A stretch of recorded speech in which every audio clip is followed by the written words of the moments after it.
Hey guys, welcome back to my channel for an all new episode recap of today's Days of Our Lives, August 19, 2025. So we start off with the whole bookstore scene, right? So Marlena is there with Rachel and she brings her to get a new book, right? So typical Rachel, she's just like her mom. She doesn't want a book about butterflies and dinosaurs. She wants a book about snakes. So she's there with the bookkeeper, Mr. Foster, and he's helping her, get a selection and all of that. So, anyways, while that is happening, Marlena and Julie catch up. She's asking how Julie is, and Julie's also asking the same. So she said, she's hanging in there. Julie can't seem to just keep her reservations to herself about Kat. She can't seem to shake the whole idea of Chad spending time with Kat, especially now that they're both sick and they're both in the same place. And she just doesn't want Kat's claws sinking into Chad, especially after everything she's done to him and to their family. And she just can't seem to forgive her or forget. So Marlene is fond of Kat because, she believes that she is genuine and she's redeeming herself. But Julie doesn't seem to think that way, right? So she said that, Chad told her to back off respectfully, but she can't seem to have that restraint as Marlena did, and Marlena mentioned that look, it was definitely hard for her to keep her restraint when both of her daughters, as smart as they are, have questionable decisions when it come on to men. And even though she's been polite about it and allowed them to make their own decisions, she also, was never fond of certain decisions. You know, put it into question Belle and EJ recently, right? But again, she understands that she has to step away and allow them to make their own choices.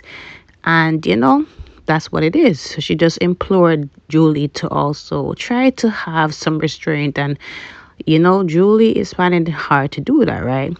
So they talk about the bookstore and that it's going up for sale. And she was considering it because, nobody else wanted to buy it. And then she think maybe she's done sailed that ship before. It is what it is with that.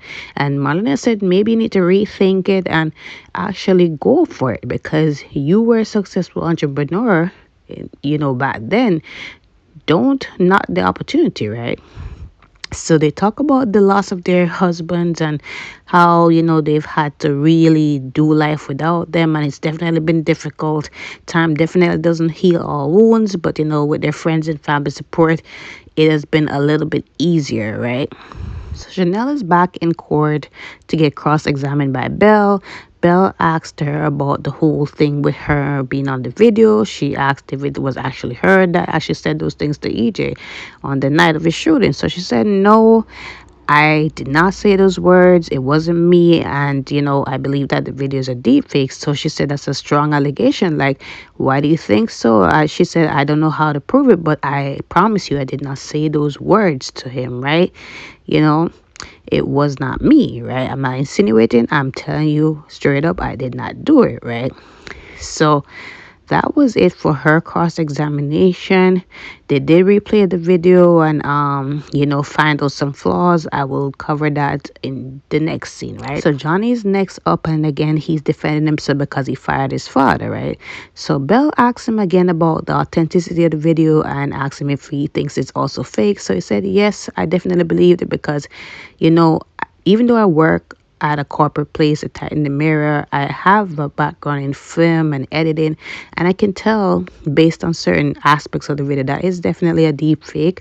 There's some pixelated images, and then there's a shadow over where Chanel's arm is, so you can tell that the video is distorted. And I sent it to one of the leading people in AI, and he also can corroborate that. He wrote a statement, right?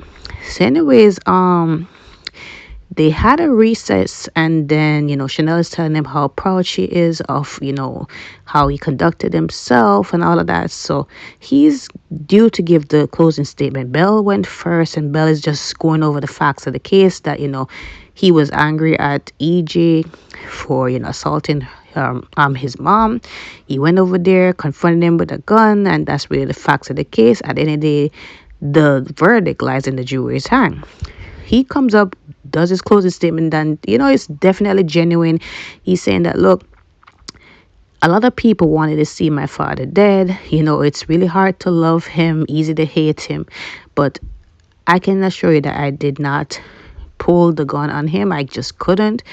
I care about him. I love him, regardless of what he has done. I just hope that it's enough for me to be declared innocent, right? So after the whole recession, after the judge concluded the case trial and everything and leave the jury up to decision, EJ was saying you should have let me do my job and let me do the closing statement. So he said, what, for you to nail my wife to the cross? No, screw you, right? So anyways, they leave and Belle is just there looking at him, say, okay, you know, it's crazy that now your son and your daughter-in-law despise you. I can definitely relate, right? There's a part where Leo is also there was a scene with him and the bailiff, I guess, and he was asking if he can get a different roommate, because the bailiff was asking him if his head is okay, his migraine stuff. So he said he's all good. He just wishes to have a new roommate. That roommate is very chatty and invasive, privacy and all of that. So he said no, can't do, right?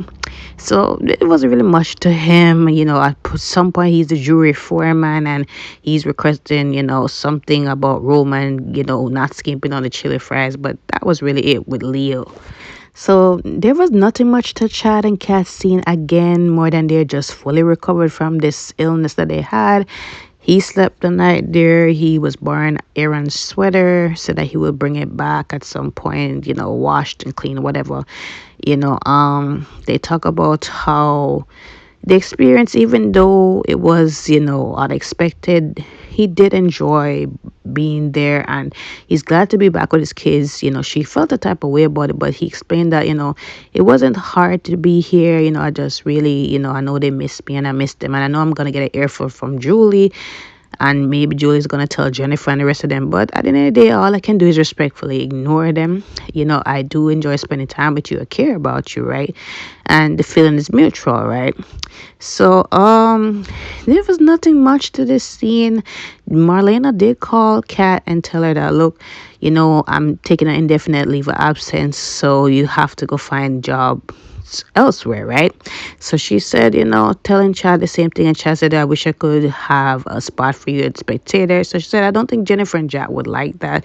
So he said, something is gonna come up, and that was really it with their scene. So Julie is there with the bookkeeper, and that's when Rachel and Marlena left because he did give her the book on the house. Told her about the snake book, and that was really it. So Julie tells Foster that, look, I have the perfect person in line that could, preserve this bookstore and yet still keep it running. So he said, like, who? So she said, me. And he's very excited because he knows that the bookstore is in good hands and, she will definitely do a good job running it. And that was really it with them. Back to the courthouse with Belle and EJ, and EJ is telling Belle, like, look, don't be smug. I believe your mom is protecting you because maybe you're the one who shot me. So she said, why would my mom do that? And furthermore, like, that's absurd because we were together during your shooting, and why would I want to resort to certain violence? Like, I wasn't feeling any type of way towards you until after the shooting, so it doesn't make sense, right? So she tells Johnny and Chanel the same thing, and Johnny said, like, why would Marlena even think that? So she said maybe Marlena EJ is protecting somebody, the actual shooter, right? So back to the Mayor Mansion, Marlena brought Rachel over. Rachel is there telling EJ that, oh, he's there drinking booze, and then he's like, be nice, you're turning out to be like your mother. So he sits down and she's there playing with ornament or something like that. Marlena is saying, be careful because it's glass. So she's still playing with it, and it triggers a memory in EJ's head. The night of the shooting, Rachel had the gun. And he was saying, you don't want to do this. And she's saying, where's my grandmother? So again, this is in retaliation for her grandmother's whereabouts. So she's there holding the gun. He's saying, give him the gun. And she said, no.